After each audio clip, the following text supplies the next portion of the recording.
Taste the Daily.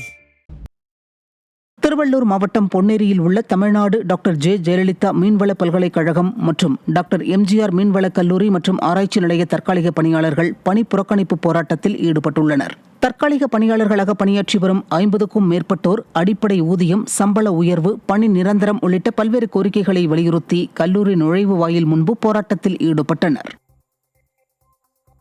Kovai மாவட்டம் மதுக்கரை சுற்றுவட்டார பகுதிகளில் வனவிலங்குகள் மற்றும் குரங்குகளின் தாக்குதல் சம்பவம் அதிகரித்துள்ளதாக பொதுமக்கள் வேதனை தெரிவிக்கின்றனர். மெகா சிட்டி பகுதியில் நுழைந்த குரங்கு ஒன்று வீட்டில் இருந்தவர்களை ஆக்ரோஷமாக தாக்க முயன்ற வீடியோ காட்சி வெளியாகி அதிர்ச்சியை ஏற்படுத்தியுள்ளது. தொடர்ந்து தெரு நாய்களை தாக்கிய சம்பவமும் அரங்கேறியது.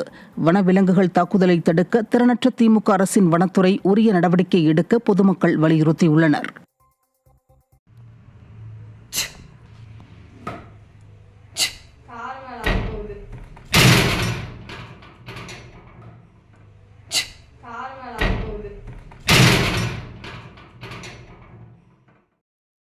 புதுக்கோட்டை மாவட்டம் பொற்பனைக்கோட்டையில் அகழாய்வின் போது தங்கத்தின் பகுதி கிடைக்கப்பெற்றது. 2ஆம் கட்ட அகழாய்வு பணியின் போது தங்கத்தின் சிறிய பகுதி கிடைத்தது. இதற்கு முந்தைய ஆய்வின் போது மூக்குத்தி ஒன்று கிடைத்திருந்தது குறிப்பிடத்தக்கது. அகழாய்வில் இதுவரை 1743 தொல்பொருட்கள் கிடைக்கப்பெற்றுள்ளது. திண்டுக்கல் மாவட்டம் பழனி முருகன் கோவிலில் தைப்பூச திருவிழா கொடியேற்றத்துடன் தொடங்கியது. தைப்பூச திருவிழாவின் முக்கிய நிகழ்ச்சிகளாக 10ஆம் தேதி முருகன் வள்ளி தெய்வானை திருக்கல்யாணம் மற்றும் 11ஆம் தேதி தேரோட்டம் நடைபெறவுள்ளது. இந்நிலையில் மலை அடிவாரத்தில் உள்ள பெரியநாயகி அம்மன் கோவில் வளாகத்தில் அமைந்துள்ள தங்க கொடிமரத்தில் கொடியேற்றும் நிகழ்ச்சி சிறப்பாக நடைபெற்றது. இதில் திரளான பக்தர்கள் கலந்து கொண்டு சுவாமி தரிசனம் செய்தனர்.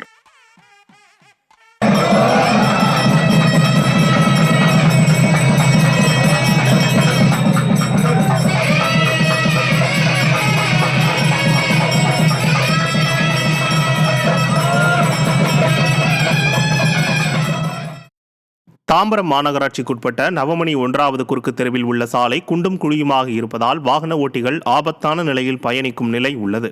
தினசரி பள்ளி செல்லும் மாணவ மாணவிகள் முதல் அவசர உதவிக்கு செல்லும் ஆம்புலன்ஸ்கள் வரை செல்லும் நவமணி 1வது குறுக்கு தெரு சாலை பல மாதங்களாக குண்டும் குழியுமாக இருந்து வருகிறது. இதனால் உயிரை பணயம் வைத்து பயணிக்கும் வாகன ஓட்டிகள் நிர்வாகத்திறனற்ற ஸ்டாலின் அரசை விமர்சித்தபடியே முணுமுணுக்கின்றனர். உடனடியாக சாலையை சீர் செய்ய வேண்டும் என இந்த பகுதி மக்கள் வலியுறுத்தி வருகின்றனர்.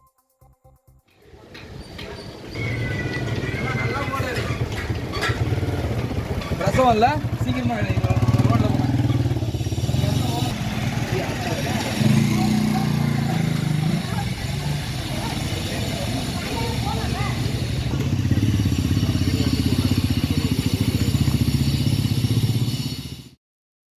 காஞ்சிபுரம் மாநகராட்சியில் பணியாற்றி வரும் கண்ணன் என்பவரது வீட்டில் லஞ்ச ஒழிப்பு போலீசார் சோதனை நடத்தி வருகின்றனர்.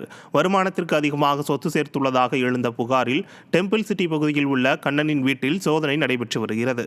காலை 6:30 மணி முதல் நடைபெற்று வரும் சோதனையில் பல முக்கிய ஆவணங்கள் கைப்பற்றப்பட்டுள்ளதாக கூறப்படுகிறது. காஞ்சிபுரம் மாநகராட்சியில் குடிநீர் மற்றும் பாதாள சாக்கடை இணைப்பு வழங்கும் பணியில் கண்ணன் பணியாற்றி வருவது குறிப்பிடத்தக்கது. திண்டுக்கல் மாவட்டம் வெள்ளோடு அருகே ஏற்பட்ட தீ விபத்தில் 20 லட்சம் ரூபாய் மதிப்பிலான பந்தல் அலங்கார பொருட்கள் தீயில் எரிந்து சேதமடைந்தது.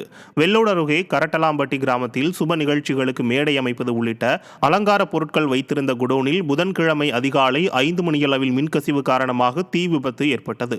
குடோனில் இருந்த அலங்கார பொருட்கள் தீக்கிரையாகியது. செங்கல்பட்டு மாவட்டம் இலத்தூர் அருகே கடந்த அதிமுக ஆட்சியில் அமைக்கப்பட்ட விளையாட்டு பூங்காவை முறையாக பராமரிக்காமல் பூட்டி கிடக்கும் அவல நிலை ஏற்பட்டுள்ளது. நெல்வாய்ப்பாளையம் அருகே அதிமுக ஆட்சி காலத்தில் சிறுவர் பூங்கா மற்றும் மையம் அமைக்கப்பட்டு பொதுமக்கள் பயன்பாட்டிற்கு திறந்து வைக்கப்பட்டது. தற்போது அந்த விளையாட்டு பூங்காவானது சமூக விரோதிகளின் கூடாரமாக மாறியுள்ளது.